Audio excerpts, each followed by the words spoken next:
मस्साजोग येथील आवादा एनर्जी पवनचक्की प्रकल्पामध्ये 2 कोटी रुपयाची लाच मागितल्याप्रकरणी सुदर्शन घुले आणि विष्णू चाटे यांच्यावर अटकेची कारवाई करण्यात आलेली आहे। तर या प्रकरणात आरोपी वाल्मिक कराड हे स्वतः शरण झालेले आहेत।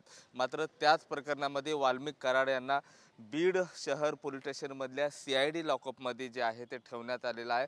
त्यांच्या कोठडीचा आजचा 8वा दिवस आहे आणि आज थोड्याच वेळामध्ये CIDचं पथक या ठिकाणी येईल आणि त्यांचा व्हॉइस सॅम्पल जो आहे तो घेण्यात येईल आणि व्हॉइस सॅम्पल आल्यानंतर नेमकं खरोखरच खंडणी मागताना वाल्मिक कराड यांचं कुठेतरी संभाषण झाले का आणि हा संभाषण कुणासोबत झालेला आहे, नेमकं या संभाषणामध्ये काय वक्तव्य केलेलं आहे, या सगळ्या गोष्टी समोर येणार आहे। तर दुसरीकडे जर बघितलं विष्णू चाटे या आरोपीनं अद्याप त्याचा मोबाईल जो आहे तो CID कडे जप्त केला नाही। त्यामुळे तपासामध्ये मोठा गोंधळ जो आहे तो पेच जो आहे तो निर्माण झालेला आहे।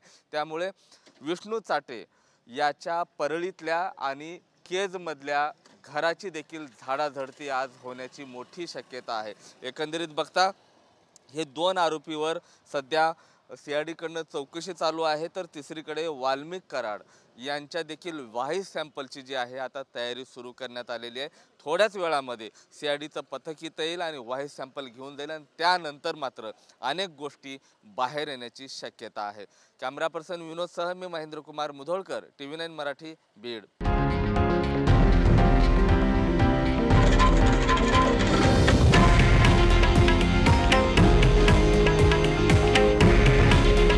हे आहे देशातील नंबर 1 न्यूज नेटवर्क आणि आपण पाहत आहात TV9 मराठी।